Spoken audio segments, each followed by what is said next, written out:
você que a partir de hoje os nossos cultos não serão mais feitos inscrição, serão por ordem de chegada. Então eu peço a você que chegue um tempo antes para que você tenha o seu espaço dentro da nave do templo e que você possa se acomodar de uma maneira melhor. Que Deus te abençoe, nós esperamos você.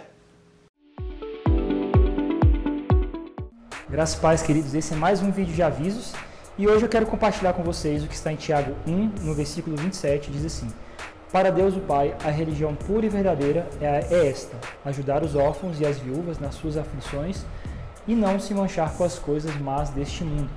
O que eu quero te dizer é que Deus, Ele espera de nós uma religião que não seja conhecida aí fora na internet, que não seja conhecida por termos grandes templos, uma música boa.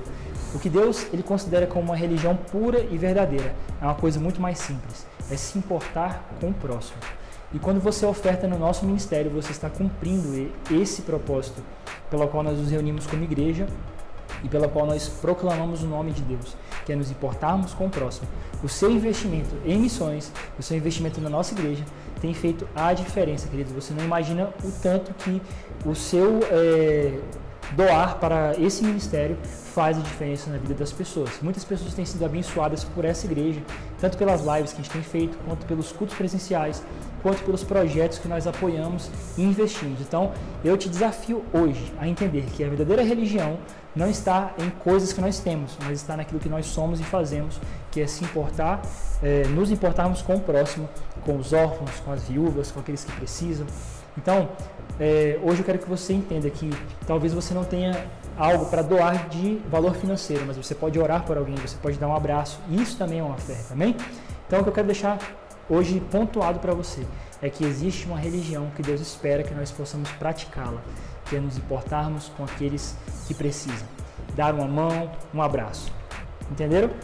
Então, diante disso, eu quero agora te desafiar a investir no nosso ministério. Você que está aqui no nosso culto presencial, nós temos as contas aqui, se você quiser fazer uma transferência agora aí do seu celular, e tem um QR Code que aparece aqui no alto da sua tela. Você pode apontar o seu celular, que vai te levar para um site, e você pode fazer a tua oferta via cartão de crédito.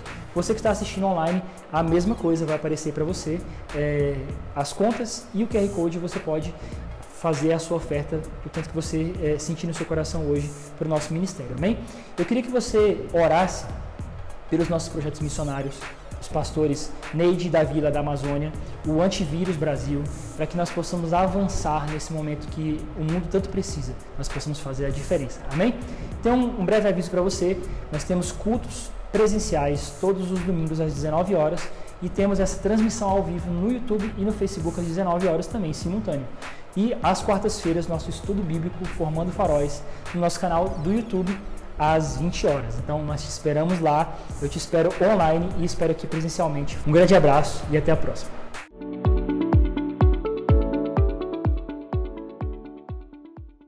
Boa noite, tudo bem? Eu sou o Rogério e esse é mais um Formando Faróis. E galera, hoje eu quero conversar com vocês um pouquinho sobre medo. E eu queria te perguntar do que é que você tem medo. Durante a nossa vida, a nossa trajetória, a gente sempre quer ter sucesso, a gente sempre quer alcançar, ter grandes realizações. E o que é que te impede de chegar lá? A gente acabou de viver aí, a gente está no meio, na realidade, de uma pandemia, onde em alguns países no mundo ainda vai ter o segundo, tem a segunda onda do lockdown, onde vão ficar trancados todos os comércios, as pessoas dentro de casa novamente. E isso causa muita incerteza pra gente. Será que isso vem pro Brasil? Será que isso não vem? E eu te pergunto, será que isso te congela a ponto de impedir que você faça aquilo que você precisa fazer, aquilo que você se determinou a fazer, seja na sua vida profissional, seja na sua vida espiritual, sabe, na tua vida com Deus, seja na tua vida familiar? O que é que te impede de fazer aquilo que precisa ser feito? E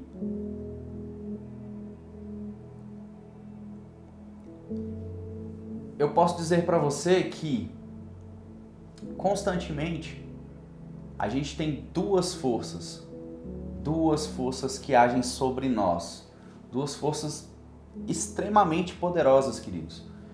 E essas forças são o medo e a fé?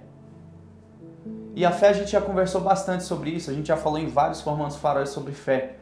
Eu quero falar um pouquinho com você sobre medo e eu vou trazer para você uma leitura, tá?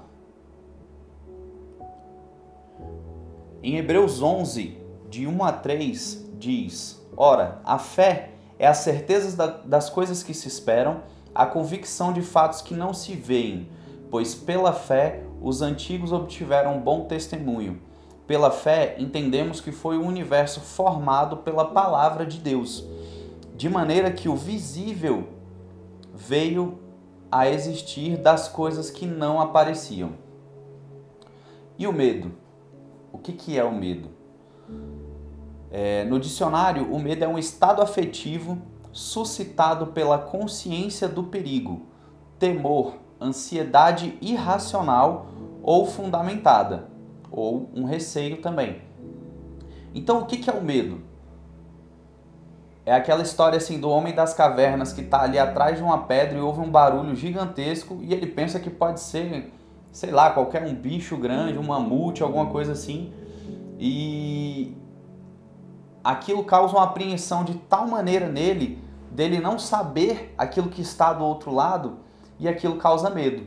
E esse medo pode ter reações no corpo, na forma como ele vai agir diante dessa situação, tá? O medo ele pode ser causado por um perigo à vista ou um estado de alerta de algo que sequer vimos, apenas acreditamos que é.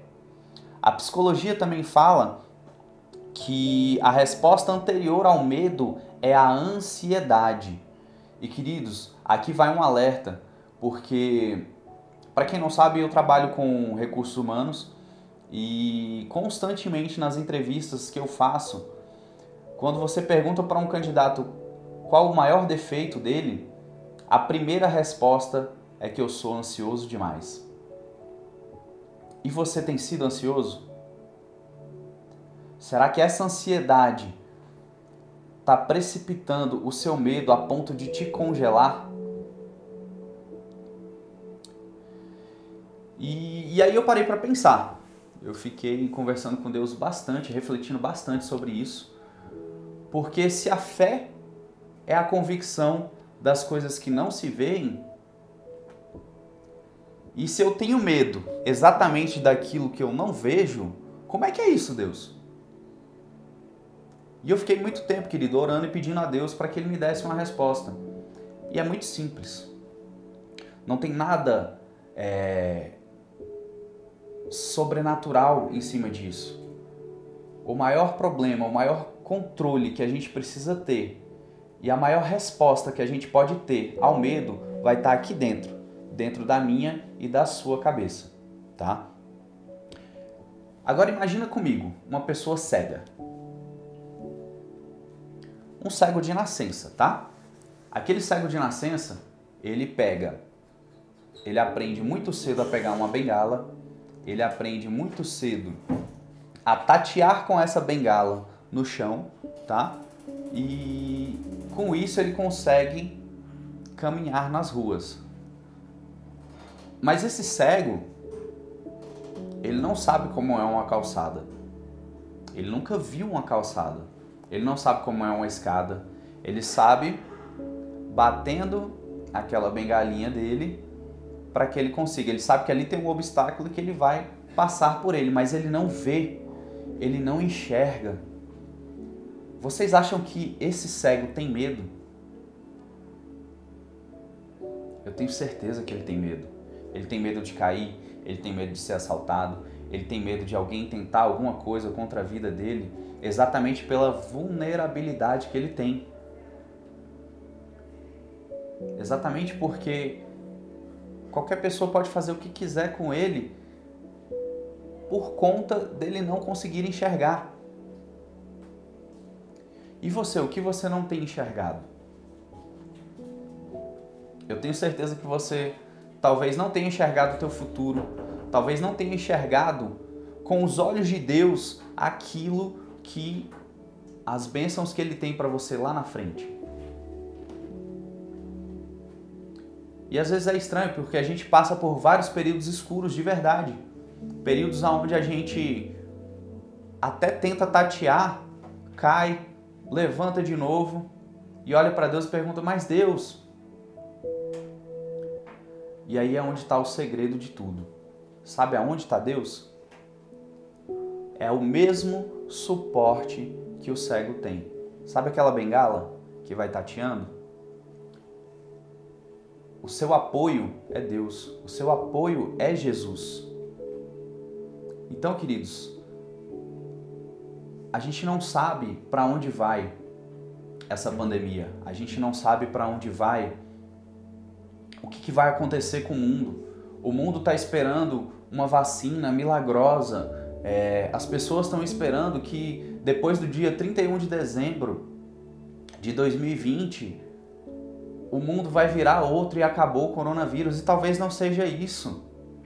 E se chegar lá e você se frustrar, você vai deixar o teu medo te abalar?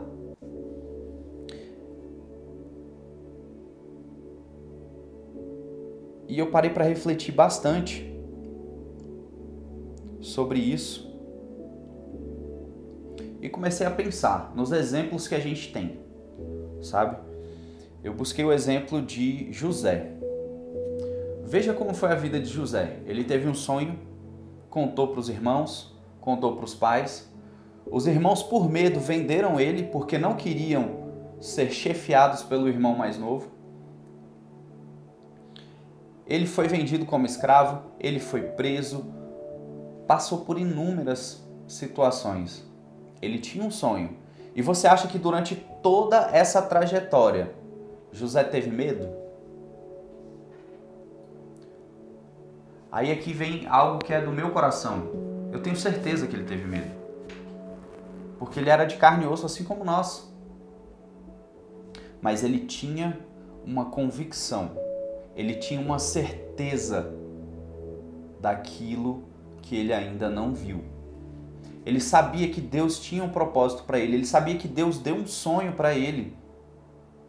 E não importava, ele ia continuar com as mesmas atitudes até ele chegar aonde ele queria.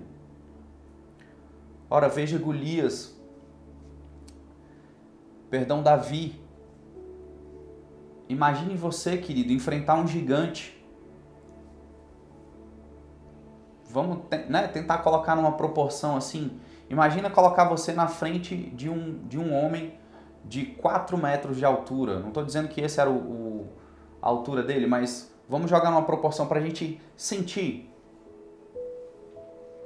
o medo. Imagine a gente de frente de um homem de 4 metros de altura e a gente precisa acertar ele. Você teria medo? Eu teria medo. Será que Davi não teve medo? Ele também teve medo. Ele era de carne e osso como nós. Mas ele tinha a convicção que Deus era o suporte dele. Como aquele cego, ele foi tateando. Pegou a pedra dele e acertou Golias e venceu. Ele tinha convicção que o maior suporte que ele poderia ter era Deus. E você, querido, aonde você tem colocado o teu suporte? Sabe, o teu apoio tem sido Deus? As dificuldades que você tem passado, as incertezas que vão vir para o próximo ano, para essa nova jornada que a gente vai seguir, as incertezas que a gente tem no mundo, vão te congelar? Ou você de fato vai deixar Deus ser o suporte da sua vida para que você chegue aonde Ele sonhou para você, aonde Ele planejou para você? Em Efésios 6,12 diz que porque a nossa luta não é contra o sangue e a carne, e sim contra os principados e potestades, contra os dominadores desse mundo tenebroso, contra as forças espirituais do mal nas regiões celestes. Querido, a nossa luta não é contra o irmão que está na igreja. A nossa luta não é contra o pastor que eu não acredito, sabe, que eu posso não acreditar naquilo que ele falou, ou que eu não acredito que ele realmente seja fiel como diz que é. A tua fé não pode estar alicerçada em homens. Porque a nossa luta não é contra os homens. A nossa luta está aqui. Está aqui dentro da nossa cabeça.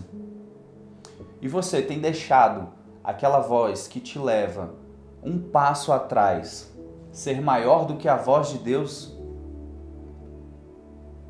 Você tem deixado esse suporte de Deus de lado e ouvido aquela voz que te leva vários passos atrás? E aí você pode pensar um monte de coisas, sabe? A gente tem medo de várias coisas. A gente tem medo de começar uma profissão. Quando novos, a gente tem medo de decidir qual é a faculdade que a gente vai fazer. A gente tem medo de fazer o TCC. Sei lá, a gente pode com 60 anos decidir mudar de profissão e a gente tem medo disso. Mas tá tudo bem. Se você tem o suporte, se você tem um apoio, se você tem respaldo do Rei dos Reis, do Criador de toda a terra, por que ter medo, querido? E eu não estou dizendo que você não vai sentir medo. Você vai sentir medo, como José sentiu, como Davi sentiu, como vários outros sentiram. A gente sente medo constantemente. Mas sabe de uma coisa? Vai com medo mesmo. Se eu tenho a certeza de que Deus é maior do que todas as coisas, no meio do caminho você nem vai lembrar que teve medo. Você nem vai cogitar que teve medo. Porque você tem uma base. Você pode andar como aquele cego, tateando o chão, porque você sabe que você vai chegar no seu caminho, você vai chegar naquilo que Deus fez você sonhar pela convicção, pela fé. Amém? E nesse momento, queridos, eu queria orar junto com vocês. Eu queria orar por você que está aí em casa, sabe? Pra gente quebrar esse medo, pra gente arrancar fora esse medo, para que a gente tenha certeza que o nosso suporte é Deus e seguir adiante, independente daquilo que você quiser. Sabe? Quando Deus falar aquela palavra para você levar para o irmão, você não vai ter medo mais. Você não vai ter medo de falar aquilo, porque você vai ter a convicção que é Deus que falou para você. Amém? Então fecha o teu olho aí na tua casa. Deus, Pai, obrigado, Deus, por essa palavra, obrigado por essa lembrança, Pai. Por muitas vezes o medo tem se apossado de nós e nós temos parado ou até dado passos para trás daquilo que o Senhor tem planejado para nós. Mas, Deus, neste momento, Pai, para aquele que está assistindo, Deus, que o Senhor possa vir com os teus anjos, que o teu Espírito Santo, Pai, na casa daqueles que estão ouvindo essa palavra hoje, Pai, possa apossar o coração deles de tal maneira, Pai, que eles se sintam sobre o teu suporte, Pai. Que eles possam saber que o Senhor é o refúgio, Pai. Pai, que nesse momento todo medo, todo empecilho, Pai, tudo aquilo que tem impedido a mim e aos teus filhos, Pai, de seguir adiante, Pai, que todo esse medo caia por terra, Deus, porque o Senhor é o Senhor dos senhores, o Senhor é o nosso Criador, Pai. E nós cremos e confiamos na Tua palavra e sabemos que o Senhor é o nosso suporte para chegar aonde o Senhor sonhou por nós. Amém? Que Deus possa te abençoar. Tenha uma boa noite, uma boa semana. Até mais.